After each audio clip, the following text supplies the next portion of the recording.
My stepmother spent 10 years calling me a freeloader in my own house. Her face was priceless when she discovered I was the one keeping them afloat. So, my mom died when I was 14, and it was just me and my dad for 3 years. Then Dad met Carol at some work conference when I was 17. She was an office manager at this medical supply company and acted like she ran the whole healthcare industry. Within 6 months, they were married and she moved in. First thing Carol did was lecture me about contributing to the household. She said I was old enough to work and shouldn't expect handouts.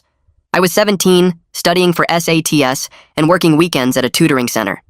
She wanted half my paycheck for groceries, even though Dad had always covered everything fine. She'd stand there every Saturday with her hand out waiting for my cash. If I needed money for school supplies, Carol would make me write a formal request explaining why I couldn't budget better. She'd deny half of them, saying I needed to learn priorities.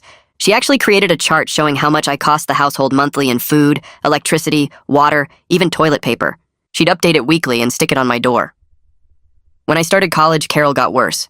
She said adults don't live off their parents, and since I was 18, I was an adult. She made me get a second job during semester breaks.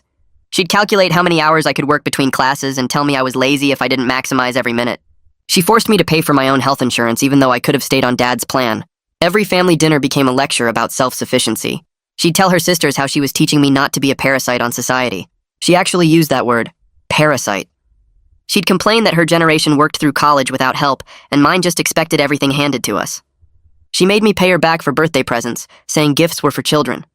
When I graduated and got an entry-level job at a pharmaceutical company, Carol said I should be paying them rent since I still lived at home. I was 22, making barely enough to cover my student loans. She wanted $800 a month plus utilities. She said if I couldn't afford it, maybe I should have studied something useful instead of chemistry. She'd leave printed articles on my bed about millennials living with parents being the downfall of America. For 5 years, Carol made my life hell. She'd introduce me to people as her unemployed stepchild, even though I worked 50 hours a week. When I got promoted, she said it was probably diversity hiring. When I bought professional clothes, she said I was wasting money trying to look important. She told everyone at Dad's birthday that they were still supporting a grown adult who couldn't make it alone. She'd constantly mention her friends' kids who were doctors and lawyers by my age. She said I'd probably never amount to anything because I lacked drive. She actually brought home job applications for fast food places, saying maybe I'd do better with simpler work. She created a timeline showing where I should be in life versus where I was, with big red marks showing how far behind I was. When I turned 28, Carol announced at Thanksgiving that she decided to stop enabling me. She said after 10 years of freeloading, I needed tough love. She actually evicted me, giving me 30 days to move out. Dad said nothing. She posted on social media about finally putting her foot down with her entitled stepchild. I moved into a small apartment near work.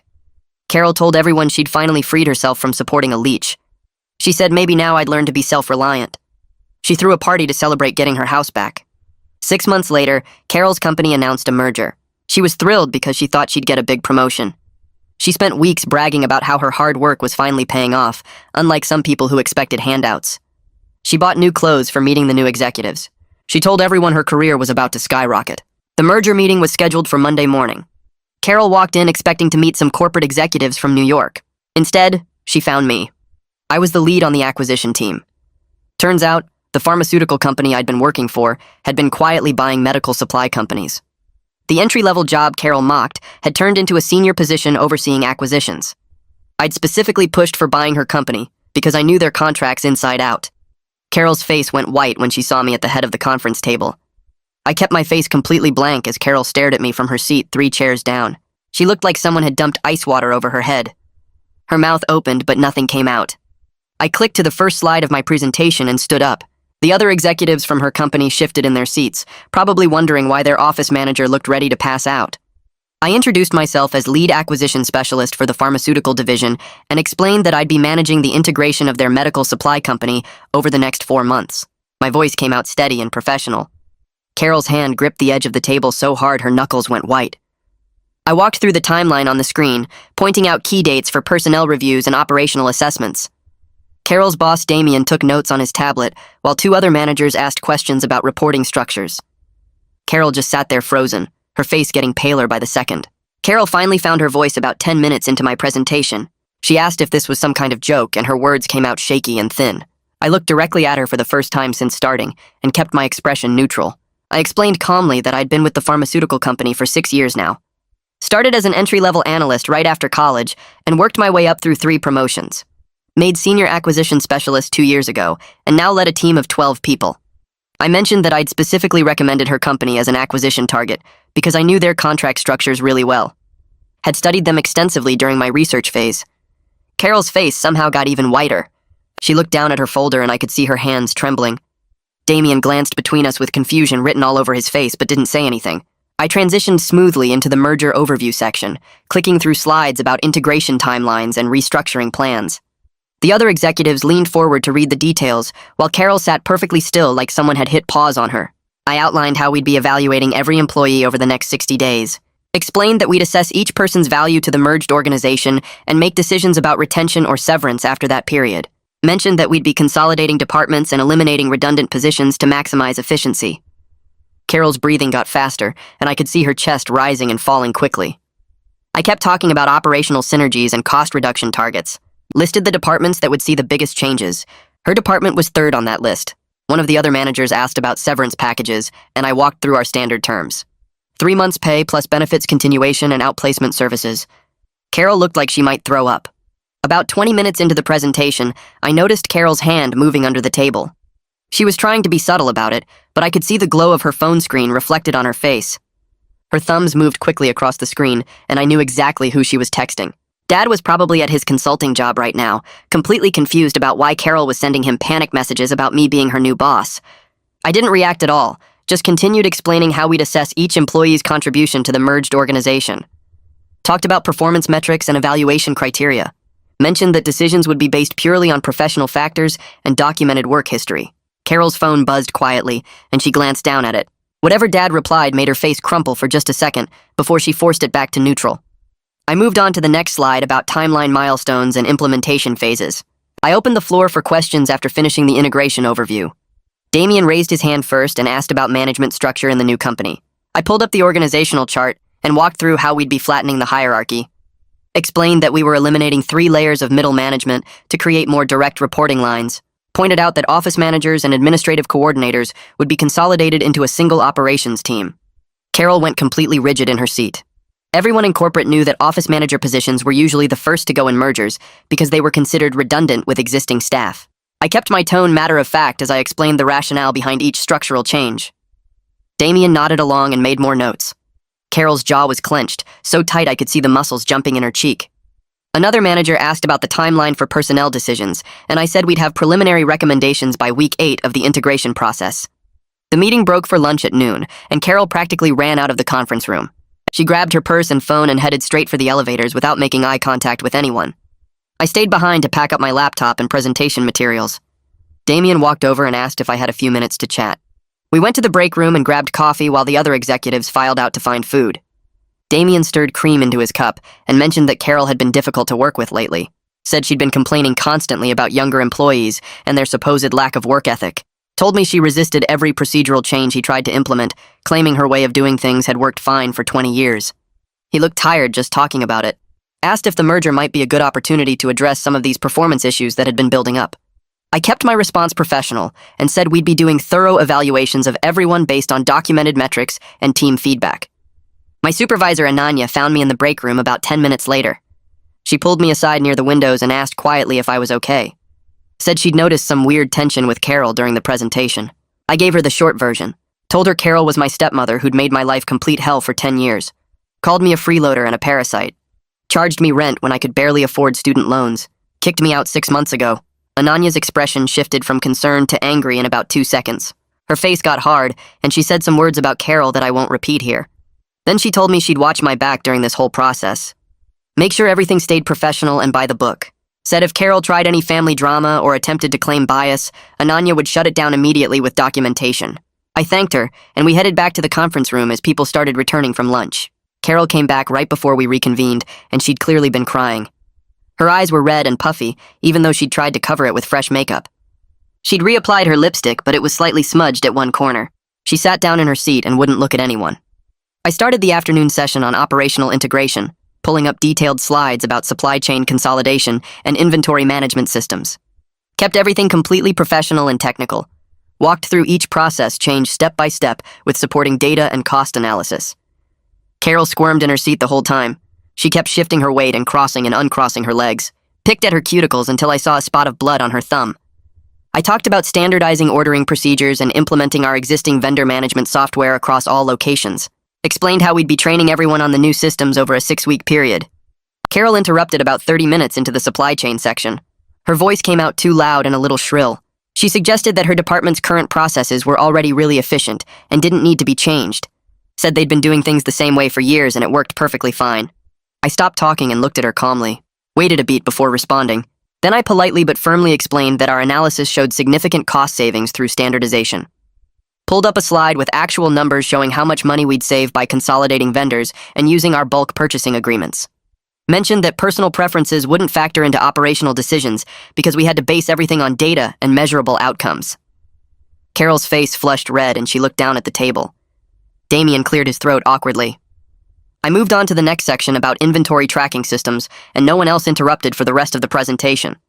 The meeting finally ended at 4, and everyone started packing up their things. Carol approached me in the hallway as I was heading back to collect my materials. She tried to catch my eye and said she needed to speak with me privately. Her voice had that desperate edge to it. I stopped walking but kept my expression neutral. Told her that all communication regarding the merger needed to go through official channels. Said I'd be sending out a company email with the proper procedures for questions and concerns. Carol's eyes got shiny like she might start crying again. She started to say something about family and how we needed to talk about this situation. I cut her off before she could finish. Explained that my professional obligations required strict boundaries during acquisition processes. Said it would be inappropriate for me to have private conversations with employees being evaluated. Told her to direct any questions to the HR liaison or the integration team email address. Then I walked past her into the conference room to grab my laptop bag. When I came back out, she was gone. I drove back to my office and spent the rest of the afternoon finishing up the integration timeline documents. Around 6, I packed up my laptop and headed to the parking garage. My phone started buzzing as soon as I got in my car. Dad's name lit up the screen. I let it go to voicemail. He called again immediately. Then again. I pulled out of the parking garage and drove toward my apartment while the phone kept buzzing in the cup holder. By the time I got home, I had 17 missed calls from him. I made dinner, ate it standing at my kitchen counter, and finally called him back around 8. He answered on the first ring and started talking before I could say anything. His voice sounded tight and confused. He said Carol had come home from the merger meeting completely shaken up. She'd been crying for hours. She told him I was somehow her new boss, that I was the one leading the acquisition of her company. He said he didn't understand how this was possible because Carol had always said I was working some basic job at a pharmaceutical company. He kept asking how I'd ended up in charge of buying out her employer. His voice had this desperate quality like he needed me to explain that there'd been some mistake. I let him keep talking until he ran out of steam. Then I told him the truth in the calmest voice I could manage. Carol had never bothered to ask about my actual career because she was too busy calling me a freeloader. I explained that I'd been promoted 4 times in the past 6 years. I led a team of 12 analysts. I made more money than both of them combined. But Carol had been too occupied with her lectures about my failures to notice any of my actual accomplishments. She'd been so convinced I was worthless that she never looked at what I was really doing with my life. Dad went quiet for a long moment. Then he tried to smooth everything over. He said Carol was just surprised by the situation. He suggested we should all have dinner together as a family to talk things through properly. He used that tone he always used when he wanted me to make peace with Carol after she'd been particularly cruel. That careful, pleading voice asking me to be the bigger person. I told him there was nothing to talk through. This was a professional business situation. If Carol couldn't handle being evaluated by someone she'd spent 10 years calling incompetent, that was her problem to solve, not mine. I said I had to go and ended the call before he could argue. The next morning, I got to the office early and started working through emails. Around 9, one from Carol appeared in my inbox. The subject line said, "Private meeting request." She wrote that she wanted to discuss her role in the merged company and thought it would be better if we could talk privately about the situation given our family connection. Her tone tried to sound professional, but I could read the panic underneath. I forwarded the email to Ananya and Cadence in HR, wrote a brief explanation about the family relationship, and asked them to handle all direct communication with Carol going forward. Said I wanted to avoid any appearance of bias or improper conduct during the evaluation process. Ananya responded within 10 minutes saying she'd loop in Cadence and they'd take care of it. Cadence sent Carol a meeting invitation for later that week. I made sure I wasn't included on the invite. When the meeting happened, I stayed in my office working on vendor contract reviews. Cadence stopped by around 4 to give me an update. She said Carol had spent the entire hour trying to fish for information about my involvement in decisions regarding her position. Carol kept circling back to our personal history instead of focusing on her actual job performance. Cadence said it was pretty clear Carol was more worried about our relationship than about demonstrating her professional value to the company. During the first week of integration, I started reviewing personnel files for all the medical supply company employees. Had to assess who brought real value and who was just taking up space. Carol's file was thick with documentation. Multiple complaints from younger employees about her attitude. Comments about her being condescending and resistant to any new procedures or technology updates. One guy named Timothy from her department had submitted a formal complaint 6 months ago. He wrote that Carol frequently made dismissive comments about millennials and their work ethic. Said she created a hostile environment for anyone under 40. I scheduled interviews with everyone in Carol's department to get a clear picture of how things actually functioned. Had Ananya conduct all of them instead of me to keep everything clean and unbiased. She spent 3 days talking to Carol's team members. The feedback came back consistently negative. People described Carol's management style as controlling, said she dismissed any input from her team and refused to consider improvements to their processes. Multiple employees mentioned that she treated suggestions like personal attacks. One woman said Carol had blocked 3 different efficiency proposals over the past year just because they came from younger staff members. My phone rang Thursday evening while I was reviewing Ananya's interview notes. Reese calling to check in. We'd been friends since sophomore year of college. I told him about the whole situation with Carol and the merger. He laughed and said he remembered me showing up at his apartment during semester breaks just to escape her constant criticism. He said those were some of the most stressed out he'd ever seen me. Then he said he was glad I was finally in a position where she couldn't make me feel worthless anymore. Said it was about time Carol faced some consequences for how she'd treated me. Friday afternoon, my assistant buzzed me to say I had a visitor in the lobby. I wasn't expecting anyone. Went down to find Dad standing there looking uncomfortable in khakis and a polo shirt. He said he needed to talk to me about Carol's situation. Started asking me to go easy on her during the evaluation process. Said she was really struggling with the stress and he was worried about her. I told him this was a professional business matter and he needed to leave. He kept pushing, saying I called security and had them escort him out of the building. Sent him an email from my desk explaining that his attempt to interfere with a business process was completely inappropriate and wouldn't be tolerated under any circumstances. Monday morning, another email from Carol appeared. Different tone this time.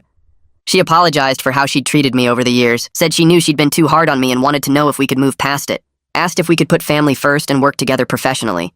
The whole thing read like she'd spent the weekend crafting it carefully. I didn't respond to her directly, just forwarded it to Cadence and copied the merger attorney. Added a note documenting her attempt to use our personal relationship to influence her professional evaluation. Let them handle it through proper channels.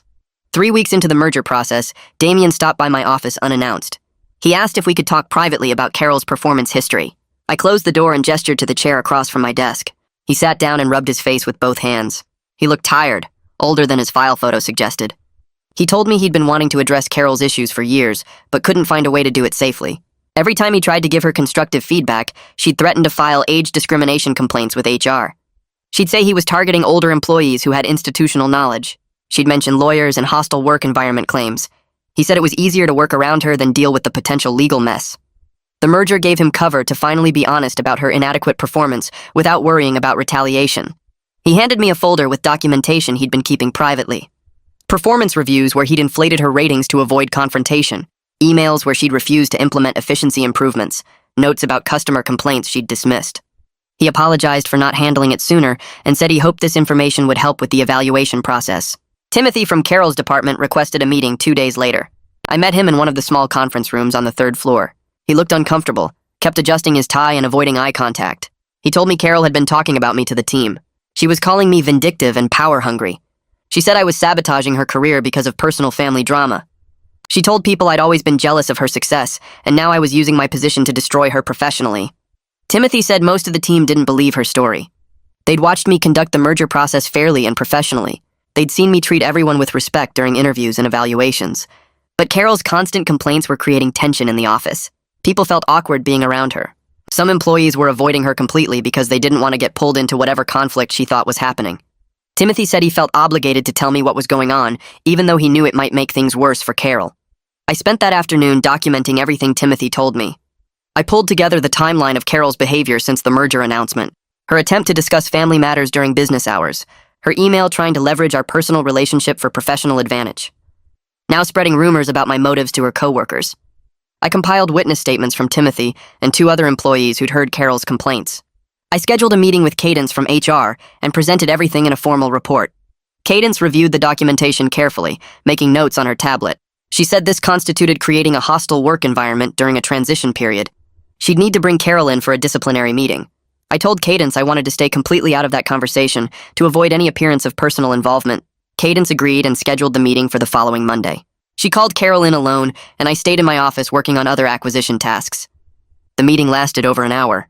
Cadence told me afterward that Carol tried claiming she was targeted because of her age and her relationship to me. She said the merger process was unfair and biased, but Cadence had statements from multiple witnesses about Carol's unprofessional conduct. The evidence was clear and documented. Cadence issued a formal written warning and told Carol that any further rumors or complaints about bias would result in immediate termination, regardless of the merger outcome. My phone buzzed with a text from an unknown number that evening. It was my younger cousin Alexis. She said she'd heard about the merger through family gossip and wanted to reach out. We hadn't talked much since I'd moved out of Dad's house. She was 10 years younger than me, still in college. She asked if we could meet for coffee over the weekend. I agreed, and we met at a place near campus on Saturday morning. Alexis looked different from I remembered, more grown up.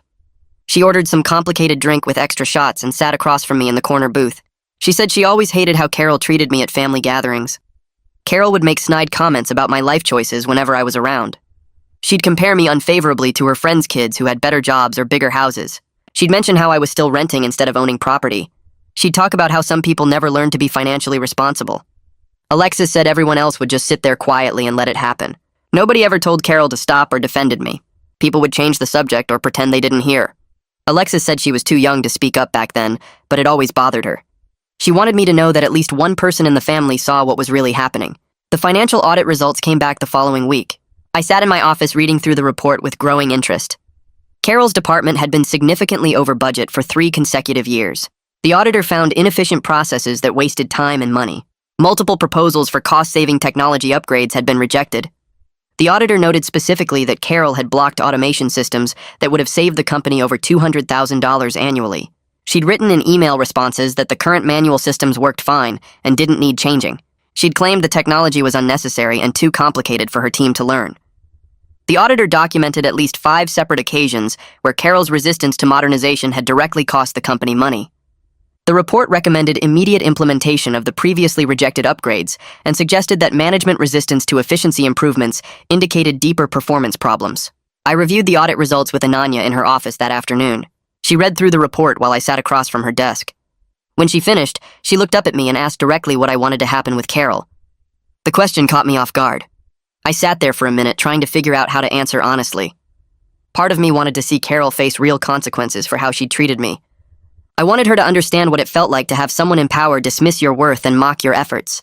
But another part of me knew that using my professional position for personal revenge would make me just as bad as she'd been. I told Ananya I didn't know what the right answer was. I felt stuck between justified anger and trying to be a decent person.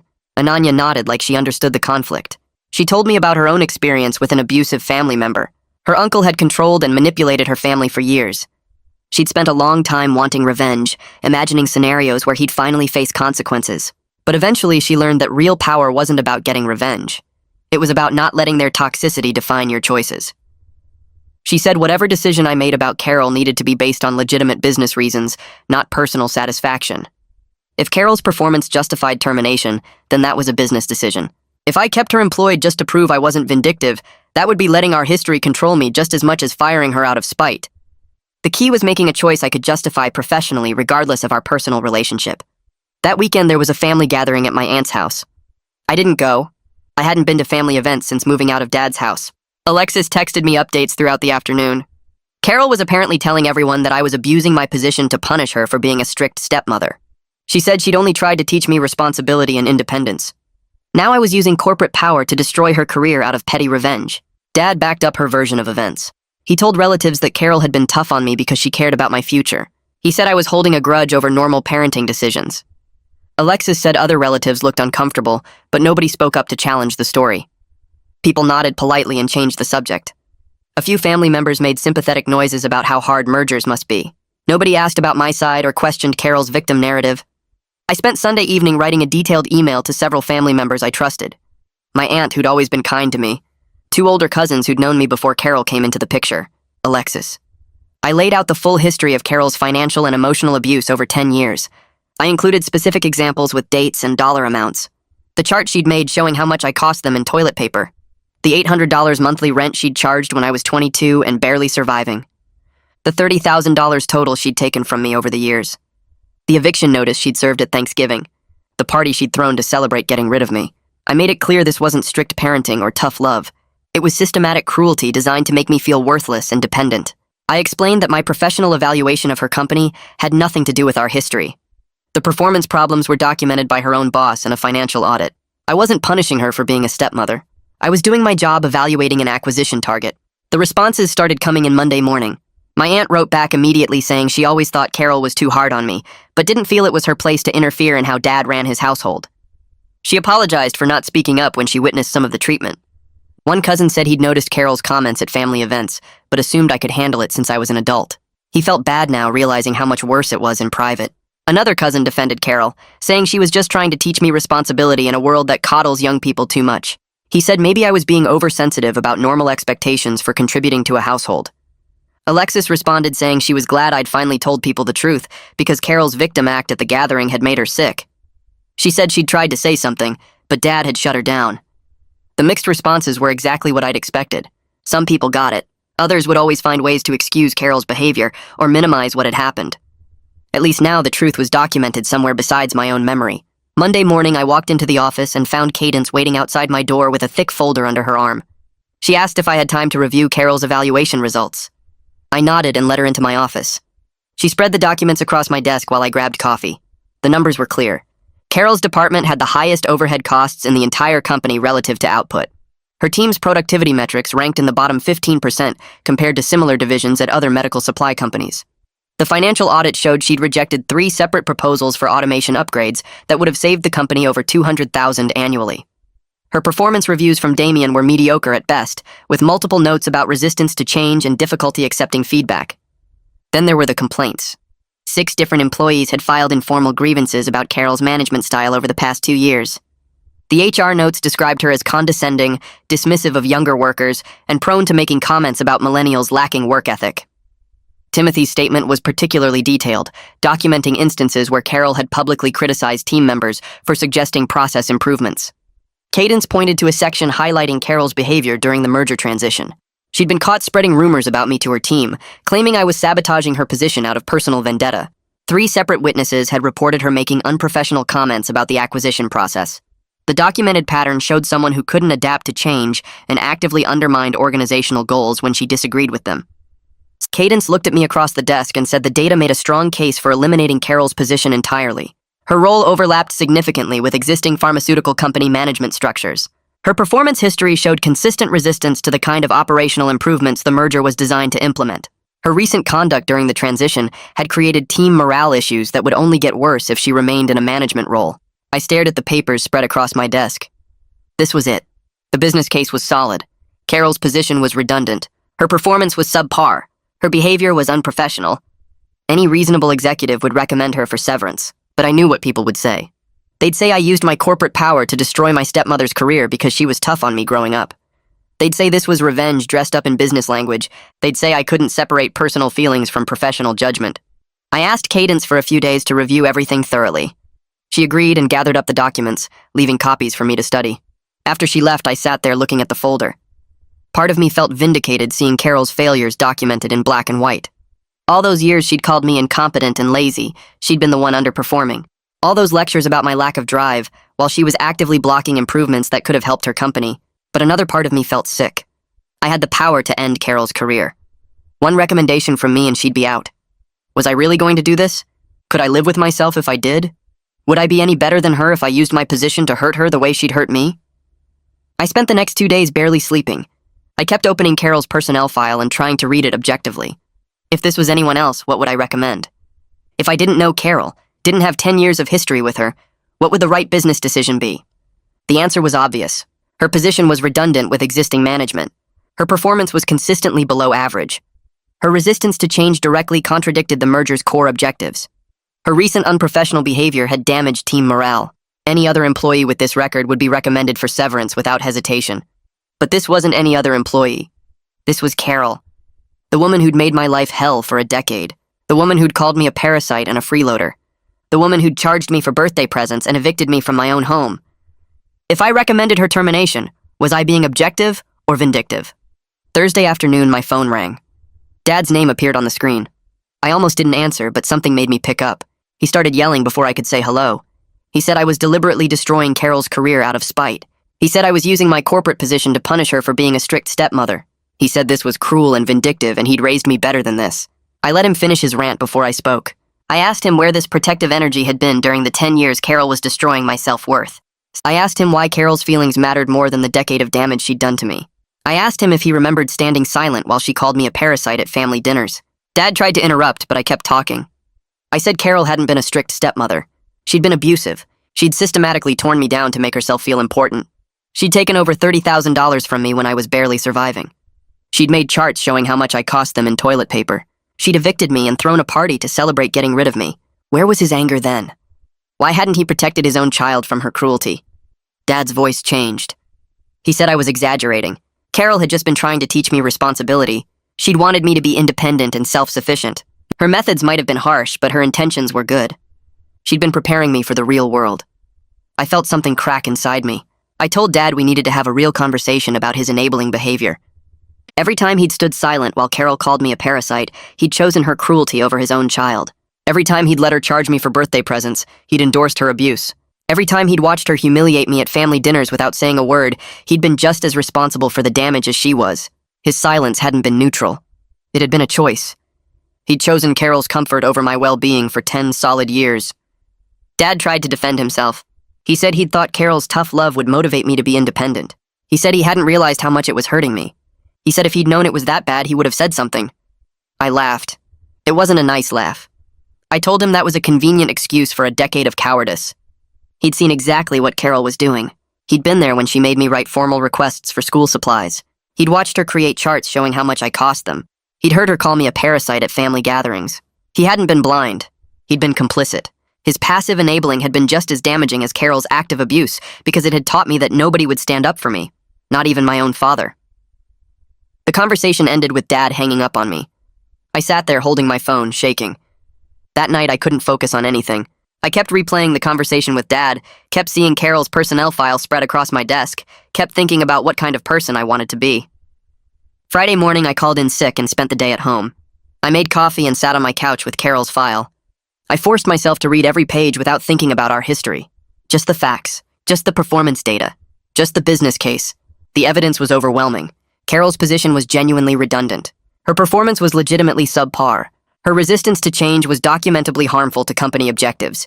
Her recent behavior was professionally unacceptable, regardless of personal relationships. If she were anyone else, the recommendation would be obvious. But she wasn't anyone else. She was Carol. And I had to decide what kind of person I was going to be in this situation.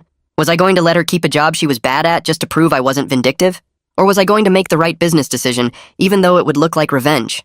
Saturday afternoon, Reese showed up at my apartment with takeout. He said I'd sounded weird on the phone and he wanted to check on me. We ate Chinese food on my couch while I told him everything about Carol's evaluation and my conversation with Dad. Reese listened without interrupting. When I finished, he was quiet for a minute. Then he said something that stuck with me. He said letting Carol keep a job she was bad at just to prove I wasn't vindictive would be its own form of dysfunction.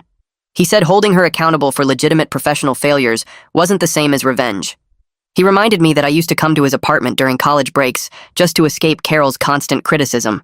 He'd watched me struggle under her abuse for years. Now I had documentation showing she'd been just as bad at her job as she'd been at being a stepmother. Making the right business decision based on solid evidence wasn't revenge. It was accountability. Carol had spent 10 years avoiding accountability for her behavior. Maybe it was time she faced some consequences. Monday morning, I scheduled a meeting with Ananya and Cadence.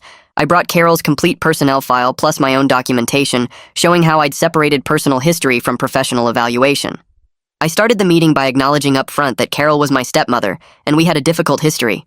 I explained that I'd spent days reviewing her file objectively, trying to make a decision I could live with regardless of our relationship. Then I presented the business case. Carol's position was redundant with existing pharmaceutical management structures. Her performance metrics were consistently below average. Her resistance to operational improvements directly contradicted merger objectives. Her recent unprofessional conduct had created team morale problems. I recommended eliminating her position and offering a standard severance package. Cadence reviewed my documentation carefully. She asked several questions about specific performance issues and the redundancy analysis. She examined the complaints from Carol's team members and the notes about her behavior during the transition. After 20 minutes, she looked up and said the case for eliminating Carol's position was solid. The evidence was clear. The business justification was sound. My documentation showed I'd made every effort to evaluate her objectively, despite our personal relationship. Cadence said she'd handle the termination conversation herself to avoid any appearance that I was personally involved in the decision. The meeting would happen Wednesday morning. Carol would receive 3 months severance plus outplacement services to help her find a new position. I walked out of that meeting feeling empty. I'd made the decision. Carol was done. Wednesday morning, I got to work early and tried to focus on other projects. I knew Cadence was meeting with Carol at 10. I kept checking my phone even though I knew nobody would update me during the meeting. Around 11, my email dinged. New message from Carol. My stomach dropped. I almost deleted it without reading, but something made me open it. The email was different from her previous attempts at manipulation. No demands, no victim narrative, no threats about family consequences, just honesty. Carol wrote that she'd treated me terribly because she'd felt threatened by my education and potential. She'd been an office manager with a high school diploma watching me go to college and build a real career. She'd felt small and worthless next to my possibilities, so she'd tried to cut me down to make herself feel more important. She'd called me a freeloader because she was terrified of being seen as worthless herself. She'd charged me money and created charts and lectured me about self-sufficiency because it gave her a sense of power she didn't have anywhere else in her life.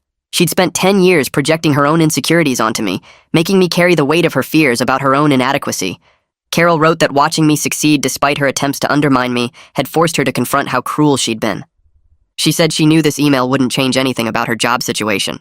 She understood the business case for eliminating her position was legitimate, but she wanted me to know that she finally understood what she'd done to me and how much damage she'd caused. She said she was sorry. I read the email 3 times. Part of me felt vindicated. Carol finally admitting she'd been wrong, acknowledging the abuse, taking responsibility for the damage. But another part of me just felt sad. Understanding why someone abused you doesn't erase what they did. Knowing Carol had been driven by insecurity didn't give me back the 10 years she'd stolen. Her apology didn't undo the $30,000 she'd taken, or the constant humiliation, or the charts on my door showing how much I cost them in toilet paper. I sat there staring at my computer screen trying to figure out what to feel. Carol had finally given me the acknowledgement I'd wanted for years. But it came too late, after I'd already made the decision that would end her career. Was this genuine self-awareness, or just a last desperate attempt to save her job? Did it even matter? I closed the email and sat staring at the screen for a long time. The words kept running through my head. Carol finally admitting she'd felt small and worthless next to my education. That she'd tried to cut me down because watching me go to college made her feel inadequate. That calling me a freeloader was really about her own fears of being worthless. Part of me felt good about it. This was the acknowledgement I'd wanted for 10 years. Carol finally saying she was wrong, that she'd been cruel, that she'd damaged me on purpose. But another part of me just felt empty. Understanding why someone hurt you doesn't undo what they did. Knowing Carol had been driven by her own problems didn't give me back the decade she'd stolen. Her apology didn't erase the $30,000 she'd taken from me, or the constant put-downs or the charts she'd stick on my door showing how much I cost them. I kept reading the email over and over, trying to figure out what I was supposed to feel. Was this real self-awareness, or just one last try at saving her job? Did she actually understand what she'd done to me, or was this another manipulation? I thought about all the times she'd made me feel worthless, the way she'd stand there every Saturday waiting for my paycheck, the birthday presents she'd made me pay back, the job applications for fast food places she'd brought home, the party she threw when I finally moved out. Every single moment of those 10 years played through my head while I sat there looking at her words on the screen.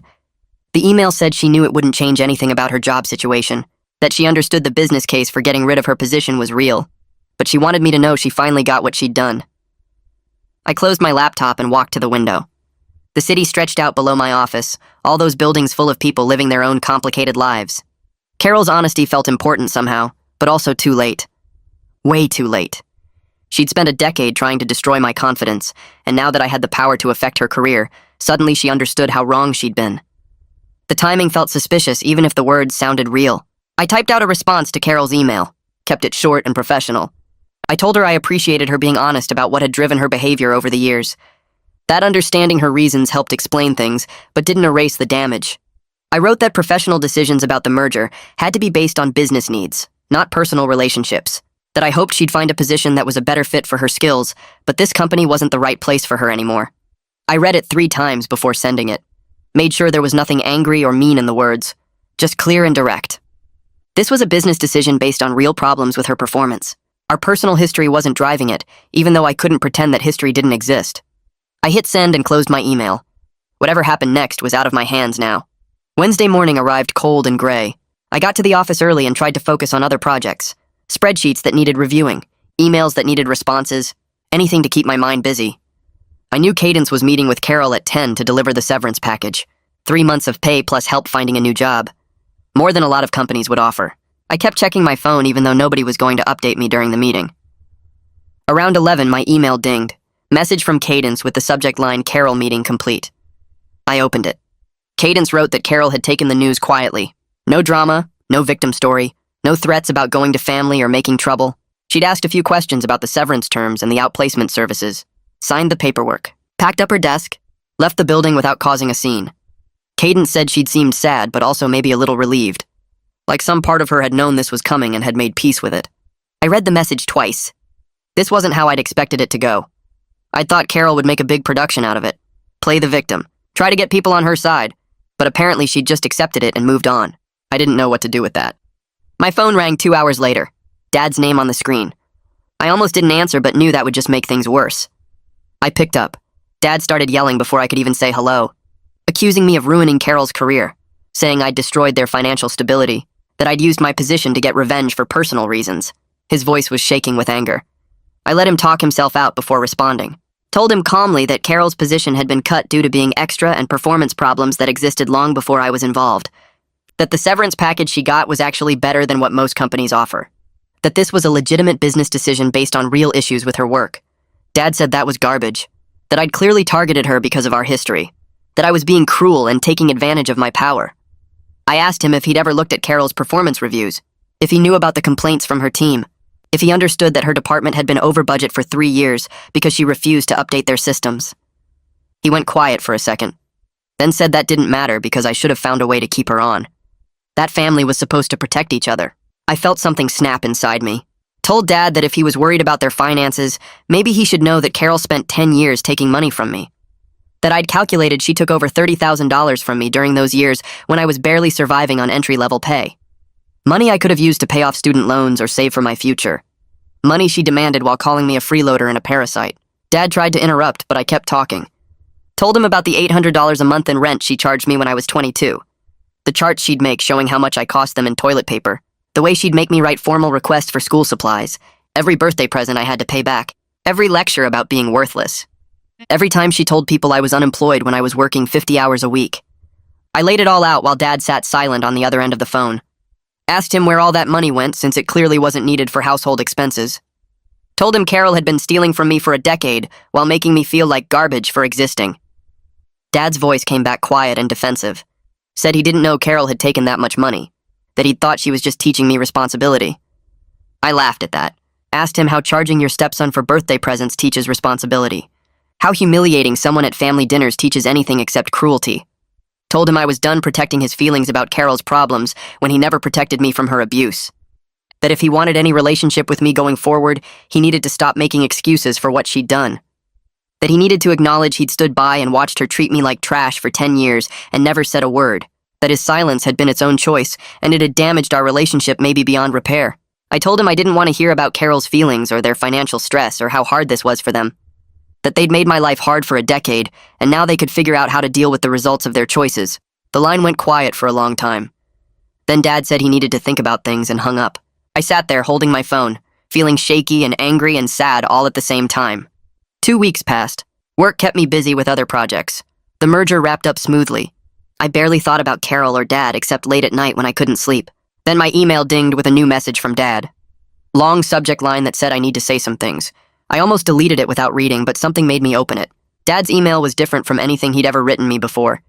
He said he'd been thinking about our phone call every day since it happened. That he'd realized some hard truths about himself and his choices. He wrote that he'd seen Carol's treatment of me was wrong, but convinced himself it wasn't his place to step in because she was my stepmother and he didn't want to undermine her authority. That he'd told himself she was just being strict when really he knew she was being cruel. That he'd prioritized keeping his marriage comfortable over protecting his own kid. He admitted he'd let Carol take money from me that we didn't need because it was easier than confronting her.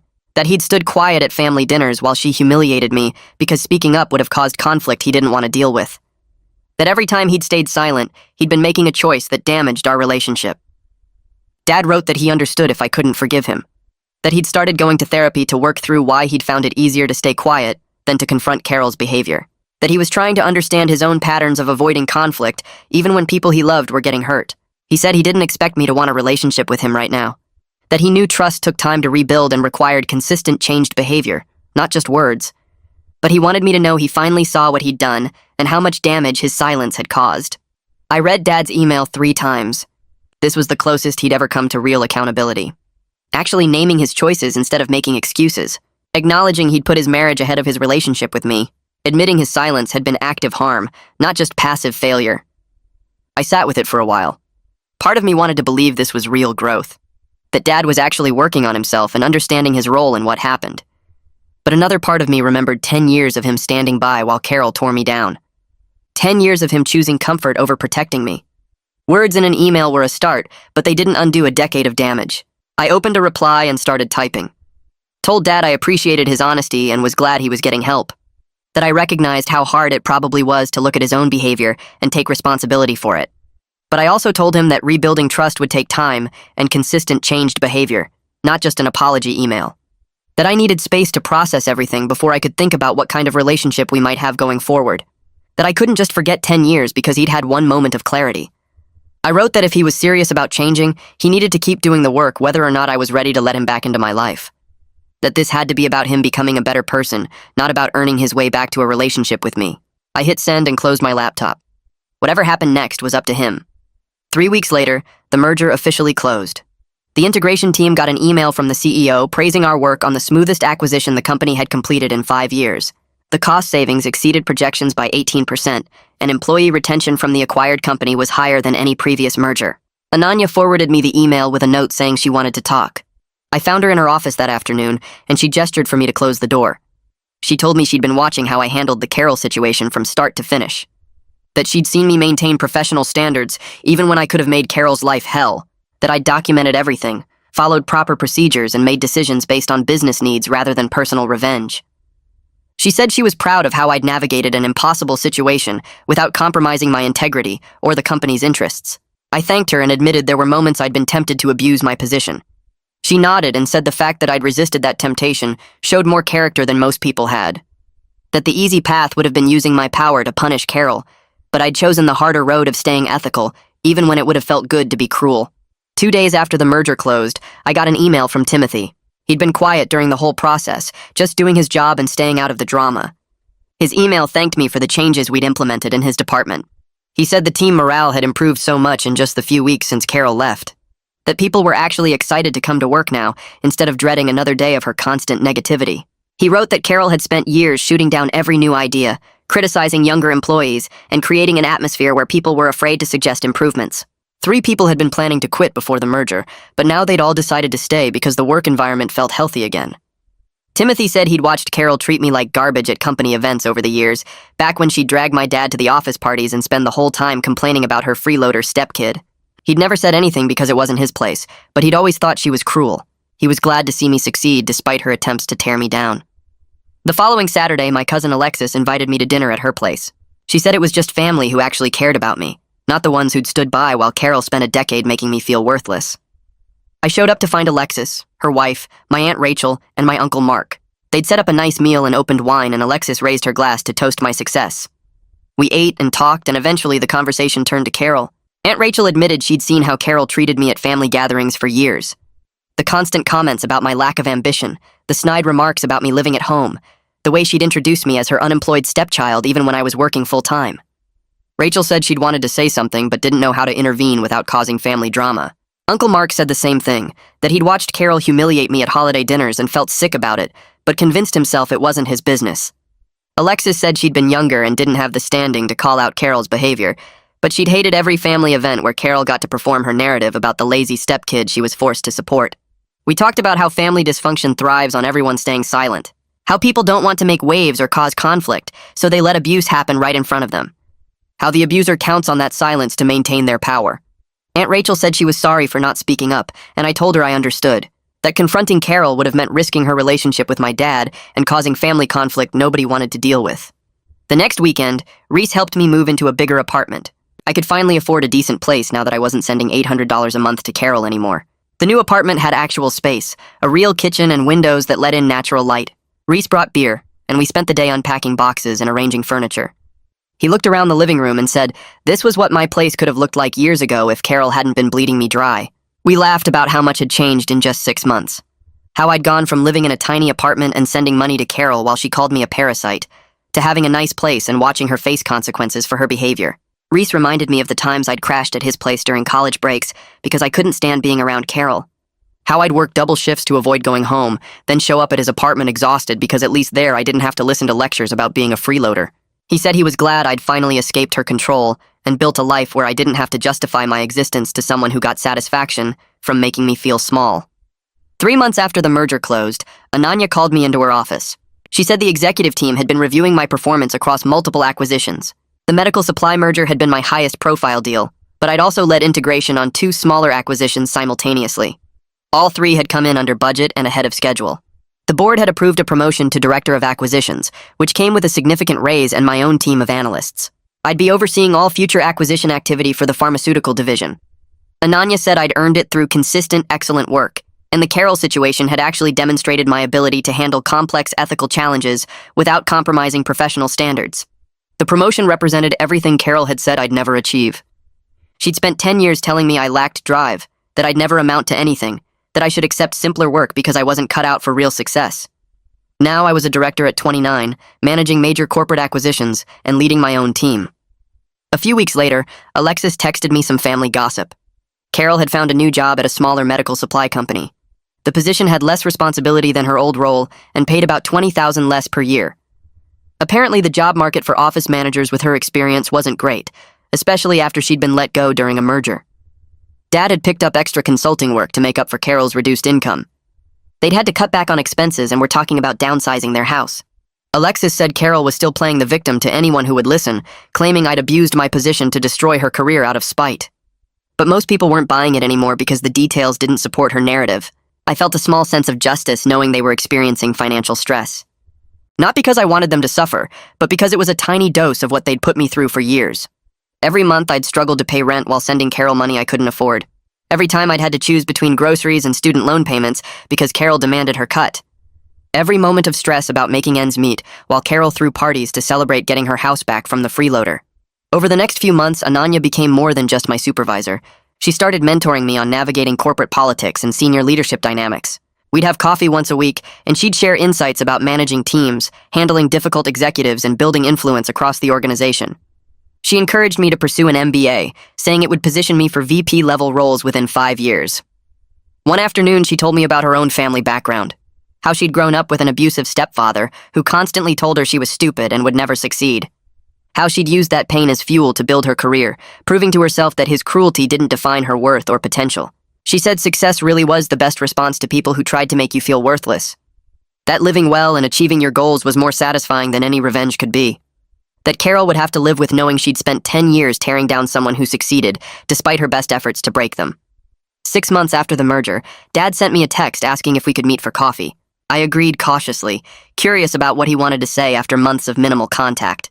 We met at a cafe near my office, and Dad showed up looking older than I remembered. He ordered coffee and then pulled out an envelope. Inside was a check for $30,000. He said he'd calculated how much Carol had taken from me over the years in rent, expense contributions, and various fees she'd invented. He wanted to pay it back even though he knew money couldn't fix the emotional damage. I stared at the check, not sure how to respond. Dad said he'd been doing a lot of thinking since our last conversation, that he'd realized how much financial stress Carol had put me under during years when I was barely surviving, that watching her take money we didn't need while I struggled with student loans and entry-level pay had been wrong, and his silence had made him complicit in that theft. I picked up the check and told Dad I appreciated the gesture, but I also said that real amends meant acknowledging the full scope of what happened. Not minimizing Carol's behavior as tough love or strict parenting, not making excuses about her generation's values or her insecurities, actually seeing the abuse for what it was and taking responsibility for enabling it. Dad nodded and said he understood, that he'd been reading books about enabling behavior and family dysfunction, that he was trying to understand his role in what I'd experienced and why he'd found it easier to stay silent than to confront Carol's cruelty. He admitted that he'd prioritized keeping his marriage comfortable over protecting his own kid.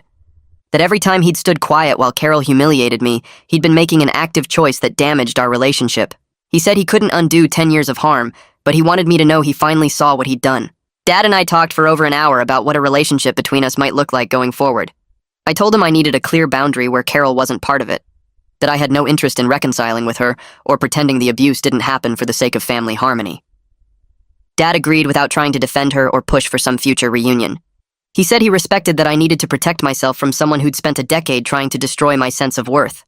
That he wouldn't ask me to have contact with Carol or attend family events where she'd be present. That if he wanted any relationship with me, it would have to be separate from his marriage. I told him I'd think about what that might look like, but I needed him to understand this wasn't something that would heal quickly. That trust took time to rebuild and required consistent changed behavior, not just one conversation and a check. I started seeing Jordan about 8 months after Dad and I started rebuilding our relationship. We met at a pharmaceutical industry mixer where Jordan was representing a biotech startup working on drug delivery systems. We got to talking at the bar and ended up spending 3 hours comparing notes about difficult family situations.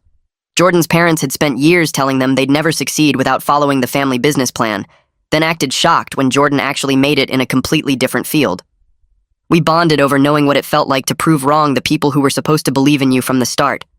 Our first few dates felt different from any relationship I'd had before because we both understood what it meant to build yourself up after someone spent years trying to tear you down. Jordan didn't need me to explain why I kept my professional achievements quiet around certain people, or why I had trouble accepting help even when I needed it. We'd both learned to be hyper-independent because depending on family had meant opening yourself up to criticism and control. Jordan got why I still felt uncomfortable spending money on anything Carol would have called frivolous, even though I could afford it now. We'd go to dinner and Jordan would gently call me out when I started justifying my order, like I was still writing expense reports for Carol's approval. It felt healthy in a way my previous relationships never did, because we were both working on unlearning the same toxic patterns instead of one person trying to fix the other. A year after the merger, I got invited to speak on a panel about successful acquisitions at an industry conference in Chicago. The organizers wanted me to discuss the medical supply company integration because it had come in under budget and ahead of schedule.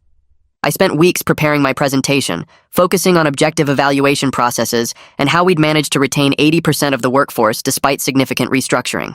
During the actual panel, I talked about the importance of not letting personal relationships cloud professional judgment and how easy it would have been to let revenge drive decisions instead of legitimate business needs. I mentioned that one of the biggest challenges in any acquisition is separating emotional reactions from factual assessment, especially when you have history with the people involved. The moderator asked if I'd ever faced a situation where personal feelings threatened to compromise professional objectivity, and I carefully explained that maintaining ethical standards means making decisions you can defend with data, regardless of how you feel about the people affected. After the panel, several attendees approached me with their own stories about navigating professional situations involving difficult personal relationships, and I realized how common this struggle actually was. Alexis called me a few weeks after the conference to catch up, and she mentioned that Carol was still complaining to anyone who would listen about how I'd ruined her life. Apparently, Carol had told multiple family members that I'd sabotaged her career out of spite, conveniently leaving out the decade of abuse or her own performance issues that predated my involvement. Alexis said Carol was playing the victim at every family gathering, acting like she'd been this wonderful stepmother who got betrayed by an ungrateful stepchild. She refused to acknowledge any role in what happened, still insisting she'd just been teaching me responsibility, and I'd taken it personally because my generation couldn't handle tough love. Alexis said it was frustrating to watch because Carol genuinely seemed to believe her own version of events, like she'd rewritten history in her head to avoid confronting what she'd actually done. I realized that some people never develop the self-awareness to take real accountability, and I'd made peace with the fact that Carol would probably never genuinely understand the damage she caused. She'd spend the rest of her life telling herself she was the victim in this story, and there was nothing I could do to change that, because you can't force someone to see what they're determined to ignore. I'm genuinely happy now with my career, my relationship with Jordan, and the life I've built despite Carol's decade-long campaign to make me feel worthless. My team just closed another major acquisition, and I'm being considered for Vice President of Corporate Development. Jordan and I moved in together last month, and we're talking about getting engaged next year. Dad and I have coffee every few weeks, and he's actually making an effort to understand his role in what happened instead of just making excuses. The best revenge turned out to be not revenge at all, but simply succeeding on my own terms and refusing to let Carol's toxicity define my worth or my choices. I don't spend energy thinking about what Carol's doing or whether she'll ever apologize because that's not where my focus needs to be. I built a good life by working hard and refusing to believe the things Carol said about me, and that's enough.